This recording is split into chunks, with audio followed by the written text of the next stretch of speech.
Welcome to Season 3 of the Spotlight series, Don't Just Survive, Thrive. Season 1 was launched to help people through the pandemic by talking to a variety of experts about topics such as psychology, finance, and health. Season 2 focused on more work-related issues, including HR, marketing, and leadership. Now it is time for Season 3. Season 3 is centred on the IT industry, specifically tech startups. There are also career spotlights where I talk to senior IT people about the secrets to their impressive career journeys. My name is Nicola Steel, founder of JJP Talent Solutions, an Australian IT recruitment company. For over 20 years, I've helped tech startups and innovative SMEs to attract, recruit, and retain technical talent. I hope you enjoy listening.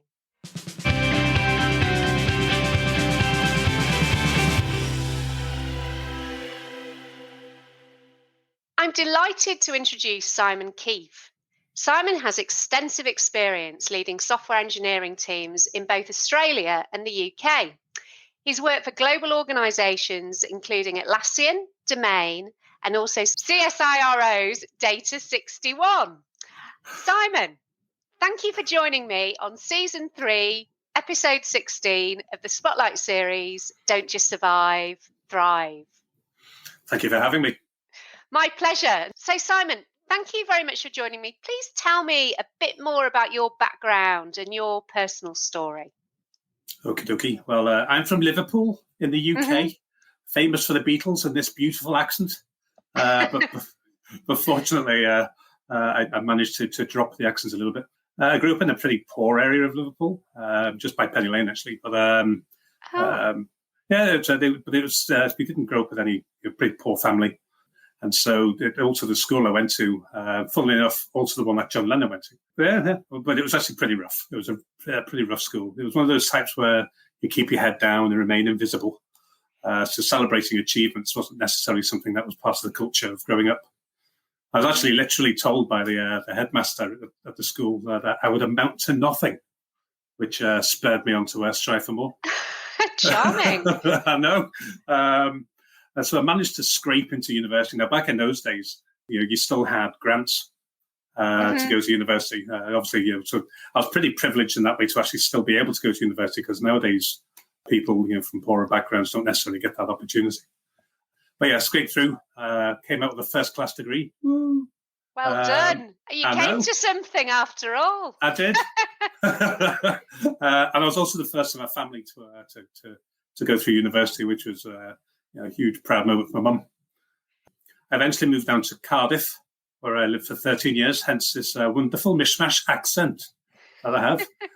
Unfortunately, diversity certainly wasn't on the agenda in either of the companies I worked for down there. And so after being treated pretty awfully for my sexuality, I moved to London. And it wasn't until then that I realised that kind of treatment wasn't the norm. I moved over to Australia in 2012, just as the Olympics were starting. So I was there watching it from afar, crying away, going, "Oh my God!" Anyway, it was appreciative to come to the sunnier side of the world, and so here I am now. As far as my career, I've always held leadership roles to a varying degree. So it's pretty much where my passion lies is with teams. Absolutely. And our stories are kind of similar. I didn't grow up in Liverpool, clearly listening to my accent. But my family were reasonably well off, but I went to uni when uni costs were covered. So I was really privileged there. And, uni costs covered by the government, by the state, and also the first in the family to go to university. And also I moved to Australia in 2012 as well. In April of 2012. When did you move here? June. So I've got a couple of months ahead of you. Yeah.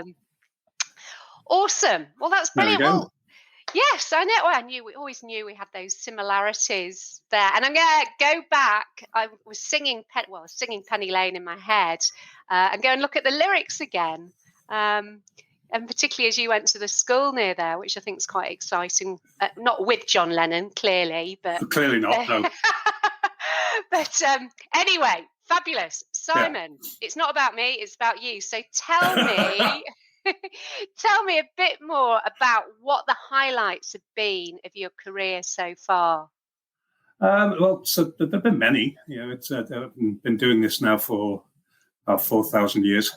But probably the biggest highlight was absolutely working with Atlassian. So there I was leading the Jira Service Desk team. And it was one of those places where there was an incredible family feel to it. When I joined Atlassian, it was a massive culture shock to me. But when I first got there, in some ways I didn't really know how to cope with it, because prior to that, everywhere had been, I'd worked in banking in the UK, and even CSIRO didn't necessarily have this kind of collaborative culture. And Atlassian are famous for their values, but everywhere else I'd worked had a list of values written on the wall, but they're always kind of just lip service, or there'd be like 100 of them. And it was weird suddenly going to this place where everybody lived and breathed the actual, what the company was about. And it was just, I don't know, it was mind-boggling that people would actually step out of their way to actually help you achieve success. And so, I don't know, it was just totally refreshing and liberating. At the time, Atlassian was it was just at the beginning of its enormous trajectory that it's on now. So when I was there, it was about 400 employees, so everybody kind of knew each other's names, which was lovely. But within a year, it's like 2,000. And obviously within that comes with some challenges of its own in terms of scaling the technology, the team, the culture. But we got to the point where we no longer fitted within the building on George Street. And so they selected our team because we had this kind of really strong bond. And they put us into this temporary office around the corner on Clarence Street. It's only about 5 minutes walk away. But anyway, because we were in this separate little office on our own, it felt like we were this little startup away from the big mothership. And we just had it. It was just an incredible, wonderful time. I mean, everybody genuinely loved working with one another and coming into the office. That's fantastic. It is, and it's they are a fantastic company to work for. I know they're huge now compared to when I was there, but the values culture is still there. But even though Atlassian was probably one of the that was probably the highlight of my career. I've got many smaller highlights, and that they generally are the individuals that I've worked with. Some of them, I remember one in the previous company said, I turned a job that he hated into one he loved. That's fantastic. And so it's those kind of things where people look back on, their time with you as someone, as the leader of a team. They look at the time on you as the highlight of their career, and so that's my mission, is to, empower teams so that they absolutely love getting out of bed in the morning and doing what they do. And I know that's just one person that you're referring to, but it's great to have made a difference in somebody's lives, to turn it really around from hating their job to loving it and can't wait to get up in the morning and get to work, which is brilliant. And coming back to Atlassian. Yeah. So this was totally different. Everybody living and breathing the values. That is the dream of many companies, to have that rather than just a list of things written on the wall. So what do you think they did to really make that happen, to make people live and breathe those values and the mission and the vision and everything? I think it was probably one of the good things about Atlassian, and I've got friends who still work there and they've been there since day one, is it's never been a company where you fear the CEO walking into the room. And so they've always had this open culture where candid feedback is actually appreciated upwards as well as downwards, as well as across. Everybody is on the same. There's a trust that's built in by default. You're given trust, which is something I'm obviously really quite passionate about. And so by empowering people to actually have, what they'd also done is they've made it concise. There were just a small number of them. And I think probably part of the fun part was they were at one point they were famous for being the company with a swear word in one of the values, which is "Don't F the customer." I won't say the word, but yeah, it's I don't know. They also that their values were framed in such a way that they were empowering. Mm-hmm. So like whereas one of their values, for example, is "Be the change you seek," and that is basically saying, if you want to change something, you are given implicit permission to just do it. Go ahead. Mm. Whereas I've worked with another company where they tried to do similar, but theirs was JFDI, and you can work out what that stands for. Which is it's the same Michelle thing. Bridges as well, isn't it? Is it? Just effing do it. Yeah. Yeah. It's totally so different, and especially when you work with varying cultures where, I don't know, the idea of it's almost admonishing rather than empowering. Just effing do it. And it was well intentioned but poorly executed. So I don't know. It's Atlassian, I think, set the pattern for how, and obviously through the patterns that they brought in, you can see how well they've succeeded. And I think now you're seeing your likes of Canva, safety culture, all of the other kind of exploding, growing startups are following the same kind of lead, where environments that are based on trust, psychological safety, empathy, are environments that attract more people to come and work. I mean, I've worked at when I was working at a different startup, I was trying to hire people, and do you know how hard it is to get someone to leave Atlassian? It's Absolutely. And I think from what you said as well, it can't be copied. It has to come from the heart of the person who's leading the ship, but also the people within the organisation as well. Culture has to come right from the top. And I can't imagine, Simon, I've known you for nearly a year now, and I love your feedback because you're brutally honest, not in a nasty way, just I'm a northern lass, so I can cope with that. But having that opportunity to be candid as well and have that psychological safety must have been so important for you to thrive, but also for people generally, for employees generally, or team members. It is. It's you're absolutely right. And when I left Atlassian and one of the companies I worked for later on, they had a very different kind of culture. I mean, they were receptive to cultural changes happening within the team I was working with, but I guess to a point where if the culture isn't lived and breathed from the very, very top of the organization, then it's a house of cards. So, as soon as that person who is trying to bring that culture, as soon as that person leaves, the flywheel stops. Yeah. Unless it's from the very top, which it wasn't. Yeah, not that kind of do as I say, not as I do kind of a approach. Yeah. Which I hate, that kind of hypocrisy. So we've heard the highlights, which are brilliant. Tell me about the main challenges that you've faced over your 20 plus year career. Thanks for pointing out my age there. It's called wisdom, Simon. Well, it actually relates back to what we were saying earlier on. I think the biggest challenges I've faced are toxic work environments.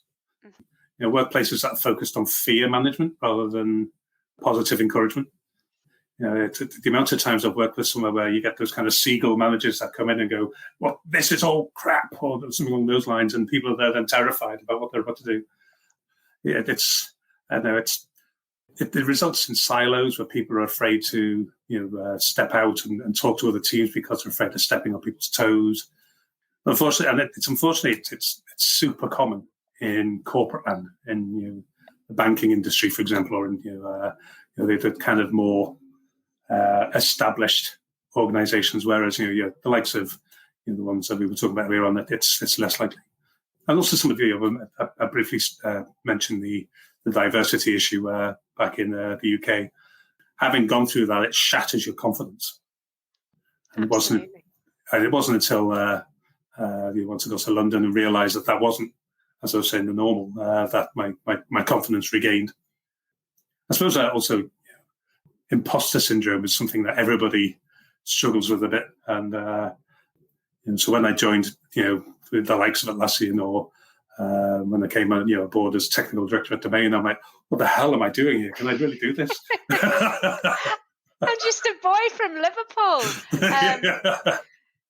And on that discrimination piece that you've mentioned a couple of times, I know you've told me the story in the past, but are you happy to tell me your story from an audience perspective? Yeah. Mm-hmm. So tell me a bit. I think this is back in Wales, near the start of your career. Yeah, my first two jobs. So the first job I had was technical director for, I won't name the companies, but people will look at my LinkedIn. But the first company I worked for, I'd worked for them during my university placement. And so I rewrote all of their software in Win32. It was the first Win32 app in its field. So this was in 1995. And then because they liked what I'd done so much, they offered me a bursary and then on top of that, a role afterwards. And so I came back in as technical director. And actually, it was the first time I'd actually had a fully diverse team. We had 50-50 split of male and female. Just unfortunate that the managing director didn't like gay people. And so... Sorry, I shouldn't laugh, but... Well, he was great about diversity and gender, but when it came to anything else, and he pretty much overnight turned into an ogre. And so at one point, I eventually decided to quit. And I told my team, said, look, and they'd all seen all this happening. And so everybody resigned on the same day. Oh, my goodness. All of the developers, which wasn't my intended outcome, but it was that solidarity was pretty moving. And then I went to a different company after that. And obviously, your confidence is already a little bit battered by that experience. I worked for them for 7 years, was outed by somebody taking me out on the street and saying, Simon, it's come to our attention that you might be gay. And I was like, oh, Addy over there, he's black. Have you had the same conversation with him? Oh, gosh. But then eventually I got a call from my boss who was based in Israel. And he was telling me that one of the other senior leaders wouldn't refer to me by name. It was always a pillow biter or shirt lifter or... oh, my goodness. I know. And so I went to HR and I said, look, I don't want to make a formal complaint. I just want to know what my rights are here. And it turned out my rights were later made redundant a week later. And so that's why I moved to London. Oh, my goodness. So that would have been the early 90s? Early 2000s? Early 2000s, yeah. So the early 2000s was the first job. And then it went up to about 2005, something like that. Yeah. Yeah.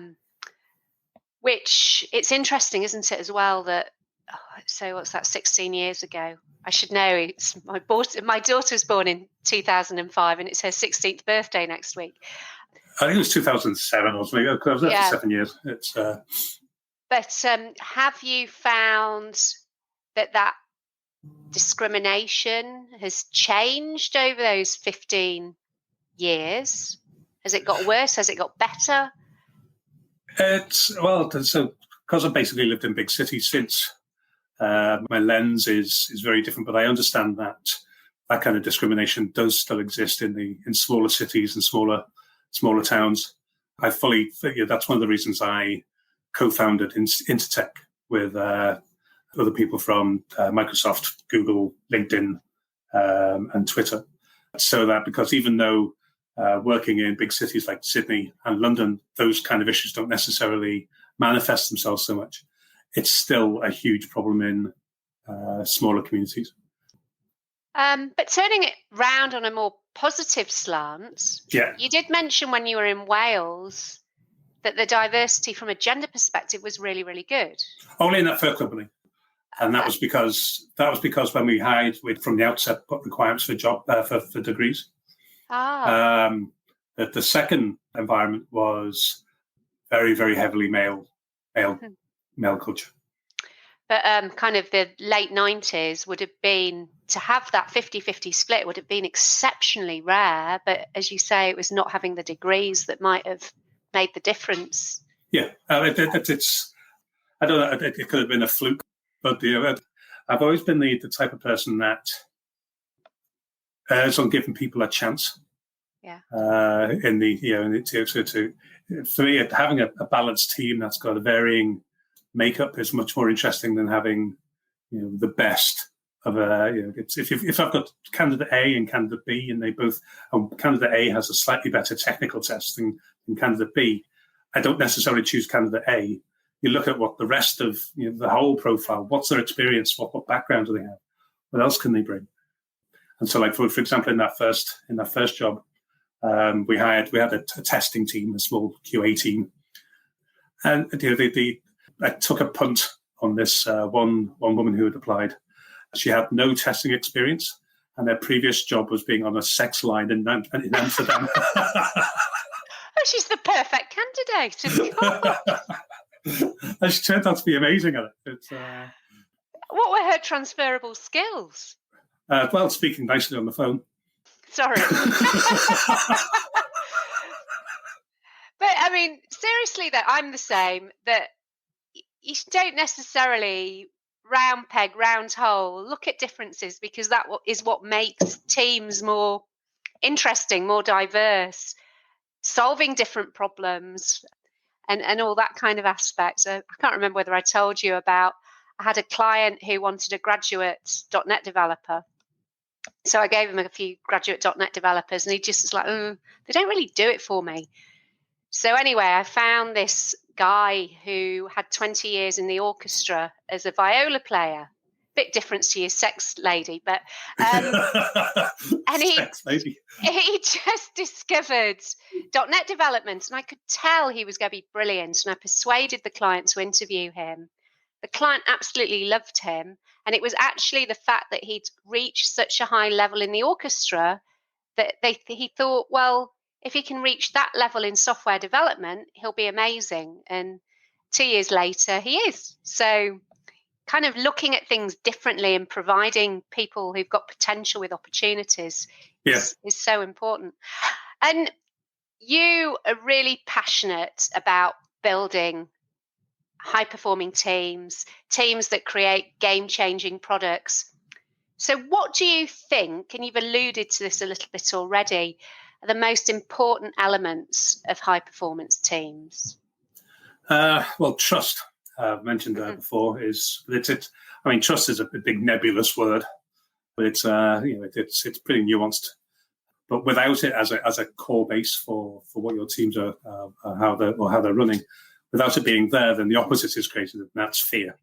And first of all, a message to any hiring manager that listens to this is: trust does not need to be earned; it should be given by default. If you're constantly clambering, trying to prove yourself from the outset, then you're setting your teams up for failure. Someone once questioned me on this and said, we've all, what about those kind of people that come in and go, well, at such and such a place, they did X. And, we've all worked with those kind of people, and they're kind of pretty annoying. And we've all been guilty of doing it ourselves, I think, as well. But to counter this, it still falls under the topic of trust, and that's a value I hold close, called seek first to understand. I sounded really Scouse then.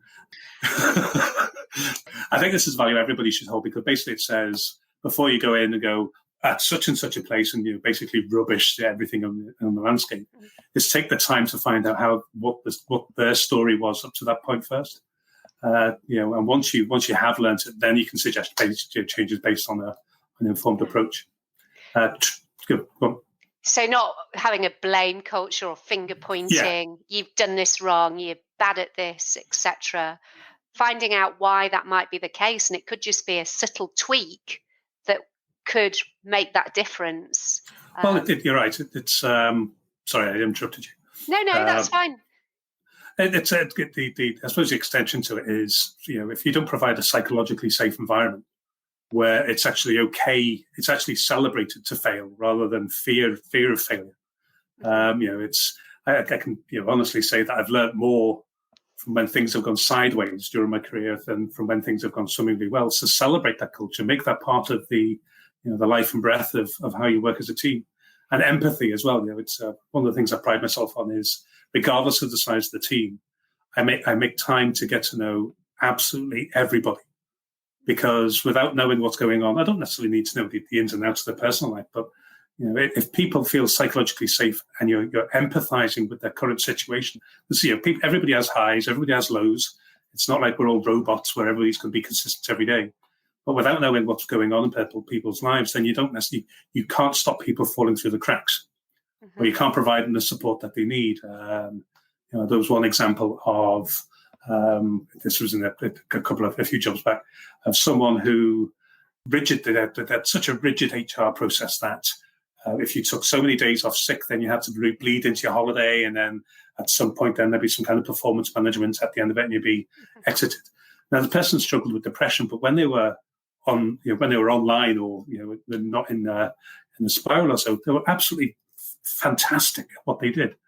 And yet the rigid HR processes were making it so that, A, was exacerbating the problem because it was digging into the holiday period, and everybody needs leave as well. It's and so I used my discretion and I wrote off all of the sick leave, and he cried when and you could see that the relief was tangible, and then it just basically made then we were able then to have a conversation about what his experiences were, and it also made it so that he wasn't fearful of saying, I'm not in a great place right now. And so he was probably one of the most productive people I've ever worked with. And that hard-nosed, draconian kind of approach, as you say, would just make the depression worse. Yeah. And he'd either crumble, burn out, or leave. So allowing that empathy to get him back on an even keel, so to speak. And it's the same with any kind of I think a lot of HR process is good to, like I've noticed, for example, New Zealand have brought in a law now that you can take time off after a miscarriage. That should be part of company policy anyway, or any kind of trauma, or even moving house. You know what I mean? I get what you mean. The wounds are still there.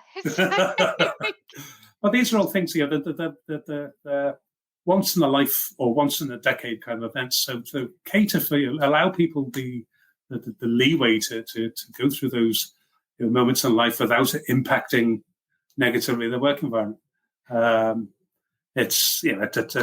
anyway, yes. And I think as well, the kind of old school approach can be, if you allow this, people will take advantage. Yeah. And that's, again, it's a lack of trust. But if you allow them that opportunity, for example, to rebuild from the depression or whatever the situation is, then they'll bring back the best selves again. From that empathy. There's a common thing in the US because obviously San Francisco, it's very competitive in terms of the perks culture that they have. Mm-hmm. But there's a common system in the US where they have infinite leave. Yes. Now, the studies have actually shown that people actually end up taking less leave as a result of those policies. But if you have a kind of a compromise between the two, where one you have, it's not infinite holidays, but it's a different approach to how you approach sick leave or carers leave, or like, for example, if my mother died tomorrow, she hasn't, but if she sorry, no, don't be sorry. But say, for example, if she died tomorrow, then HR, a lot of HR practices say I'm allowed 2 days off to grieve. What the? It's I'll come back. Let me come back to work when I'm ready. And you find if you're there for your teams at their point of need when they need you the most, they'll be there for you when you need them the most. So I guess as well, that's kindness. Yeah. Treating people with kindness, treating people the way that you would wish to be treated, and that aspect. And also, so you've run some really amazing software engineering teams, Atlassian being an example, Domain, etc., etc. So how do you recruit them? And then once you've got these fabulous people on board, how do you retain those high performers in your team? From a recruitment perspective, I'm an advocate for selling the role in the same way that you'd sell your product, in a way. So, a lot of job adverts you see just say, you will. And then at the end it says, well, we also have a great working culture. And that's all it says. Tell us a bit more about that. Tell us what's great about your working culture. Why would I want to come and work for you? It's almost as if the development market isn't a competitive one. Oh my goodness. It is extremely competitive. And I like to think of it as like a marriage. It's got to work on both sides. It's not all I want. It's got to work for both parties, the candidate and the client, for example. Mm-hmm. But when you see these ads that are just a tick box exercise, and you think, why would anyone want to go there? And a lot of them have, especially in development CVs or development job ads, they have a list of all these secondary skills that people that are required that they don't really need, but they're basically excluding swathes of people. And again, the job at demanding degrees. Again, it excludes swathes of people that have reached that point in their career through different means, like the orchestra person you were talking about earlier on. As far as retaining staff, I believe that every member of every team should fully know how they contribute to the success of the company. Mm-hmm. So this means mission statements that everybody can rally around. If you have company OKRs, ensure that everybody feels part of that company success without just using the lens of revenue alone. It's everything should have success metrics that are involving the team rather than just money. One of the other parts of retention for me is celebrating the successes of every team, as and when they complete a launch or whatever, and celebrating as a team, not elevating individuals.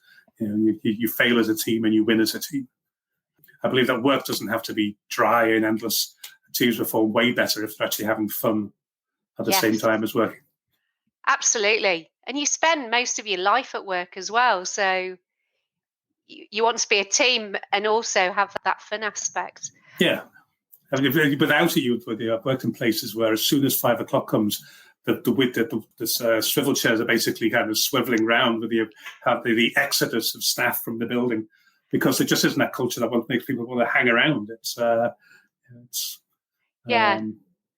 Which is a terrible culture. And you mentioned you were talking about the job descriptions and the tick lists of all these skills and everything. Yeah. Which made me think about diversity and specifically women again. There's a stat that with job ads, if a woman she has to tick 9 of the boxes out of 10 to apply for the role, whereas a man is a little bit more bold and will generally apply if he ticks 60% of the boxes. So that's kind of getting rid of, or women are self-rejecting already before they started the process, which is part of the issue, I think, with diversity. Yeah. And I know sorry, I was just going to say that I know that you are very focused on improving diversity, gender diversity being one of those issues. And you're also an advocate of men championing change. Mm-hmm. So why do you think it is so important to improve diversity, gender, both demographic and also cognitive diversity?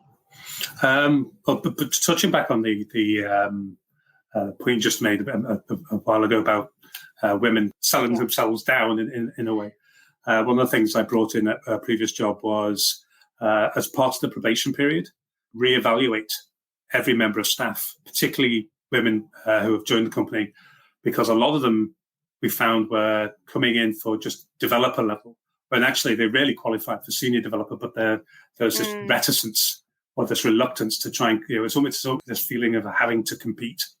Whereas if you go, yes, so in that case, cut that bit. No, don't worry. I think the other thing as well with women, and I do this myself, and I'm a relatively bold woman, is you almost have to seek permission to do things, whether it's consciously or subconsciously, like seeking that permission to be a senior.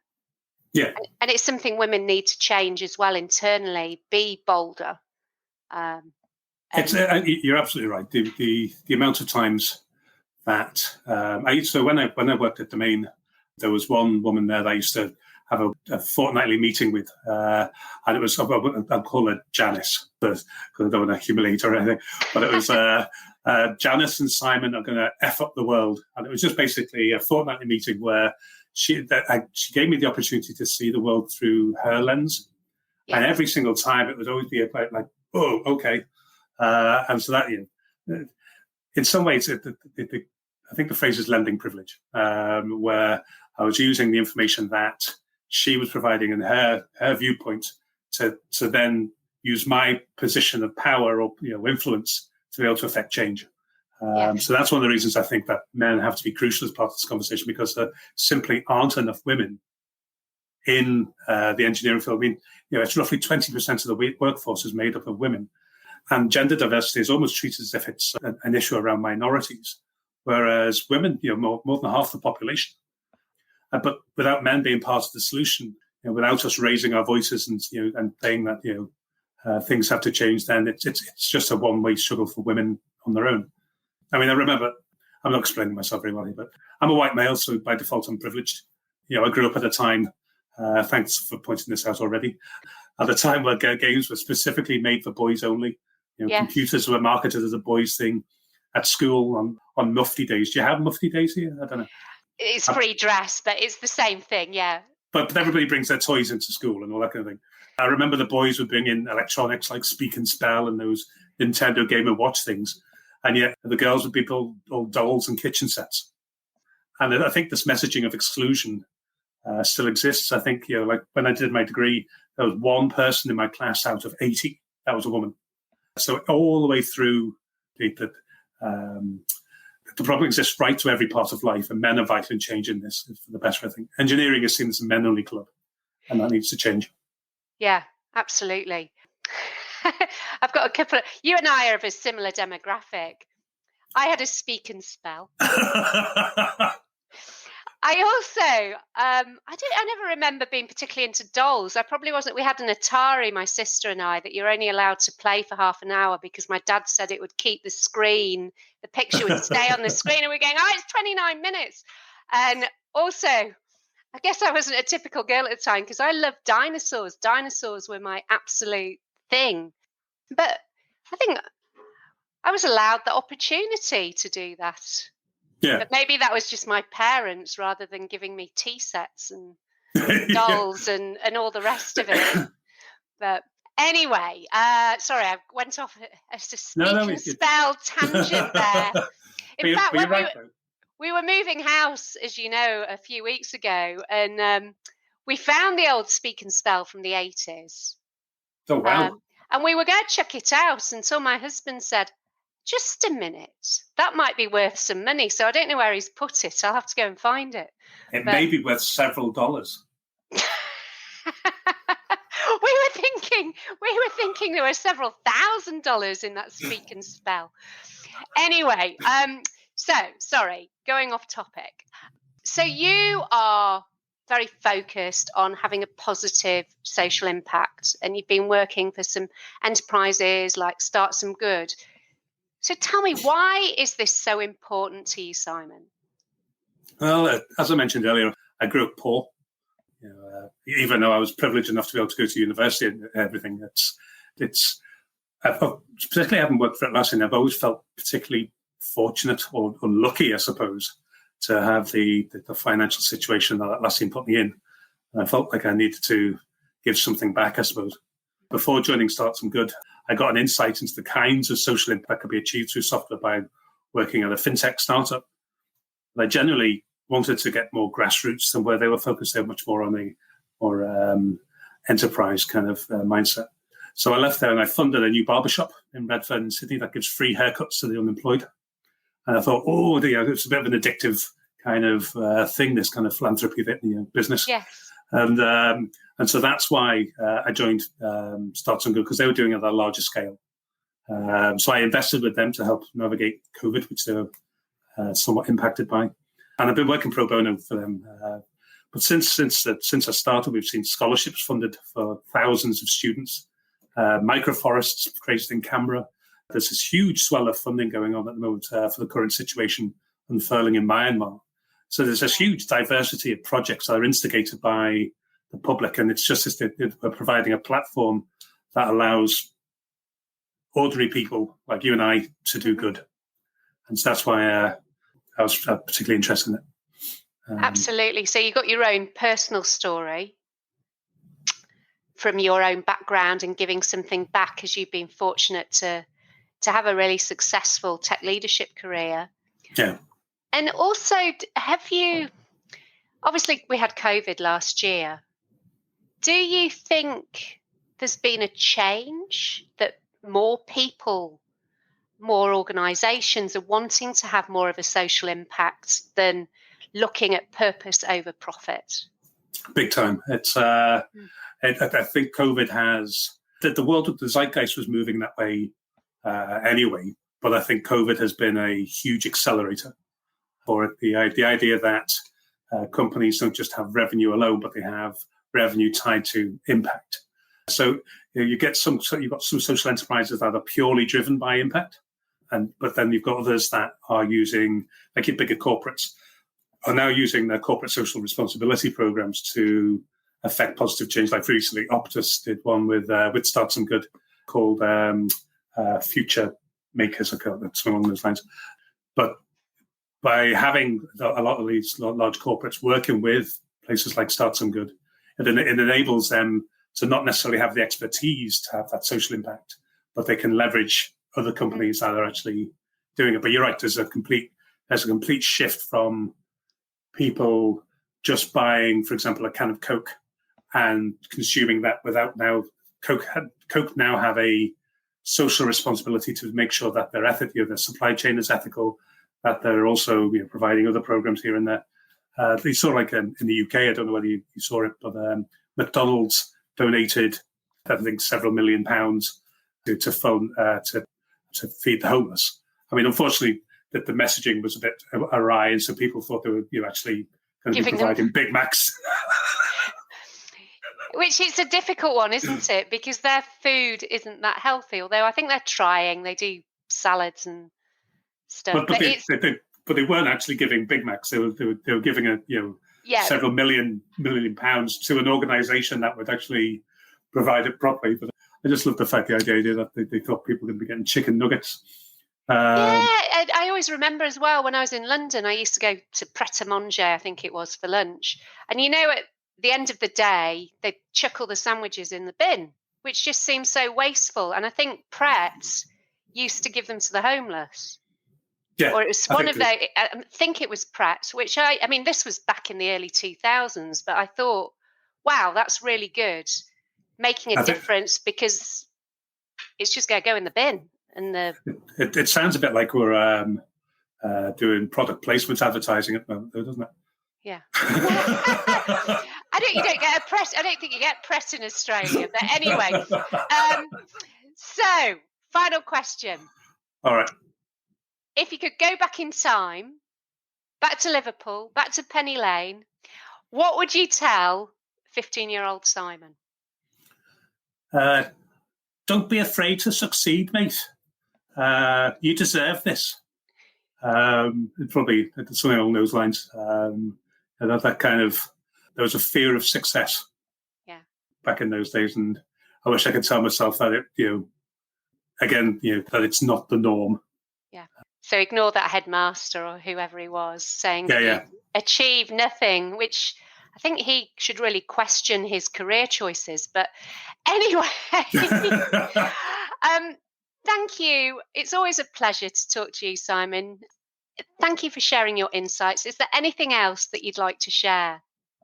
Well, I've taken more of a backseat role with Start Some Good now. So I'm finally ready to get back on the engineering leadership roller coaster. So if there's, I'll be looking for your help in that. Yeah, absolutely. Well, what I'll do in the show notes is I'll include your LinkedIn profile and any other resources that you've got. And of course, be in touch with you with exciting opportunities. Yay. Thank you, Simon. Thank you, Nicola. It's been a pleasure. Thank you.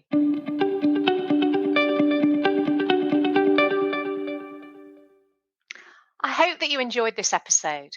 Please remember to subscribe, rate, and review. If you're looking for career advice, your next career opportunity, or to grow your tech team, then please call me, Nicola Steel, on 0499 773 546, or go to our website, jjptalent.com.au.